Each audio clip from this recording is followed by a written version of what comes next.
There's been a lot of different conversations going on with the second apron in the NBA. A lot of fans are upset with CJ McCollum and Grant Williams because, back during the negotiations when they signed the CBA, folks are like, what were you thinking? Draymond Green went on his podcast and talked about how the players always get the wrong end of the deal. They always get stabbed and screwed over. And this is just another example of change going on in the NBA. Now, I'm not going to judge it right now because it is early in the process and I am a Boston Celtics fan. However, we got to see how this all plays out over the next 5 years, because if we just look at this at face value, we're thinking it's not fair to the Celtics because they have to trade some of their key players off a team that just won a championship last year just to get under the second apron. But these are the rules right now. And they're really the first team who's going through this. So other owners and GMs are watching this firsthand. And I think that's a good thing because I believe Brad Stevens will learn from this experience. I also believe teams will figure out a way to work within the system. It's going to also hold GMs accountable because with the second apron, I'm going to read some of these things off. If you're in that second apron territory, you cannot aggregate multiple players' salaries in the trade. So, for example, let's say the Celtics wanted to go after a guy like Luka Doncic and they're in the second apron. Luka's making $50 million a year, for example. They cannot take two players who make $25 million each to trade him. It has to be a 1v1 swap. So if none of the guys are making $50 million a year, they can't go out and get Luka Doncic. That's just one example. Another thing about the second apron is teams cannot use the mid-level exception to sign free agents.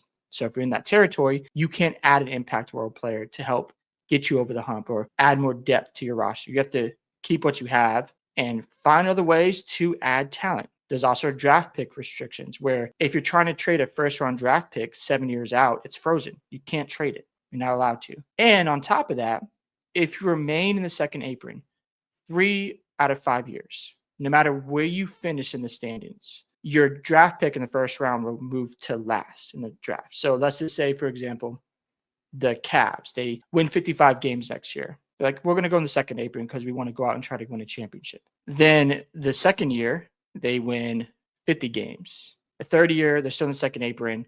They win 59 games. They regress in year 4, 47. And then year 5, let's say they only win 30 games and they're still in the second apron. Their first round draft pick will go last because they stayed in the second apron 3 or 5, or really in this example, 5 straight years. But you get what I'm saying. It's important for teams to obviously adapt, and it's going to hold GMs accountable, especially in the lower markets if they're trying to compete. And that's really the idea, is to limit the bigger markets from spending. It's definitely going to be challenging.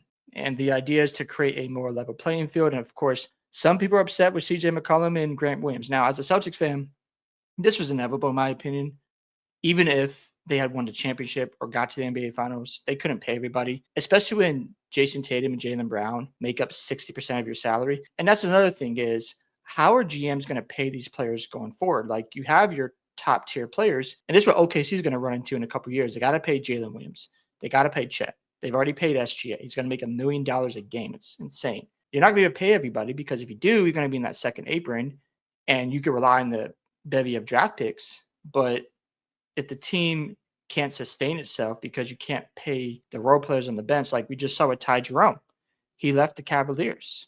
That is going to be interesting to monitor and watch. The two teams that are supposed to be in the second apron next year, I believe, is I was looking at it the other day. It's the Cleveland Cavaliers and the Phoenix Suns. That is going to be interesting to see how they handle that situation, because again, once you're in that situation, you are limited with what you can do.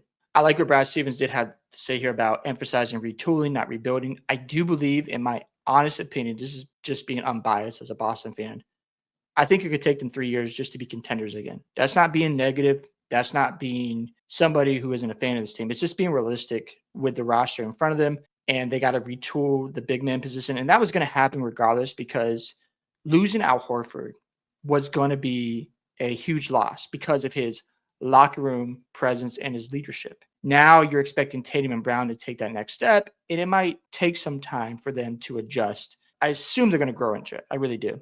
But to find the right pieces around Tatum and Brown, Brad Stevens has his work cut out.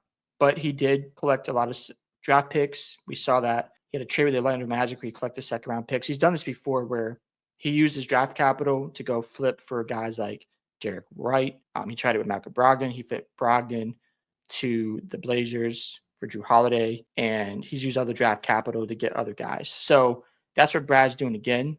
But also, you got to learn to develop guys, because if you have to find an impact player on a rookie deal, you got to make sure you keep them around to have a good roster. So it's going to challenge the NBA teams to focus on the G League, where you can develop players and you can get them in the NBA and they can make an impact. So very curious to see how that plays out, with teams maybe pouring more resources into the development leagues so they can pay them cheaper contracts. Also, rookies and how you draft is going to be important, because maybe NBA teams will consider, well, let's draft a guy with more experience and not a freshman coming out of college. So I think OKC is going to draft guys who've been in college for 4 years, where they have experience on tournament runs, and they're going to look for those winning players who have experience. They're not going to go for like the freshman or sophomore who has all these highlights and is very gifted, because they understand they have a lot of talent and maybe they don't want a smaller role. So I expect OKC to look for guys who can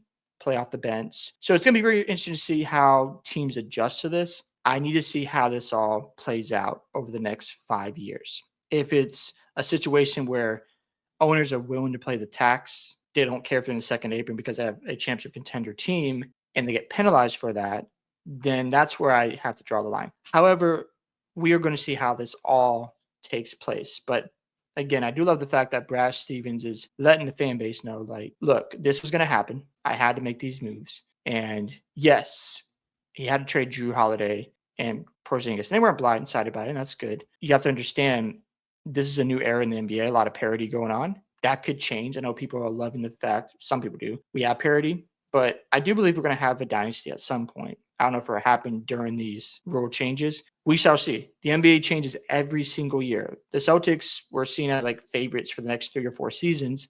Then you have the Achilles injury to your best player. When that happens, it sets you back a little bit. And I'm excited for Brad Stevens. I know maybe I'm a little bit optimistic about the second apron, but I'm very curious to see how he rebuilds this. I love rebuilding teams. So I look forward to see how he navigates this, because this is a new playing field. He's learning on the fly, and I believe he'll get better at his job. We're going to see how they rebuild around Tatum and Brown and Derek Wright, if they end up keeping those 3 guys. Because again, you're assuming Tatum is going to be back to his old self, that Jaylen Brown will still be okay playing in Boston. I think he will be. And also, is Derek White going to regress at all?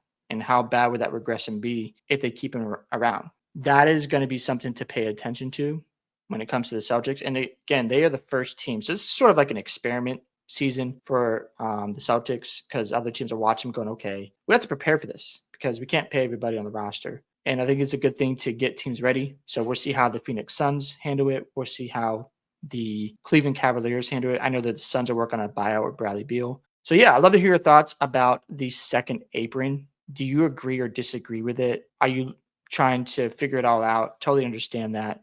And do you think this is going to help or hurt the NBA? Don't forget to like and subscribe to the channel, and I'll catch you guys in the next one.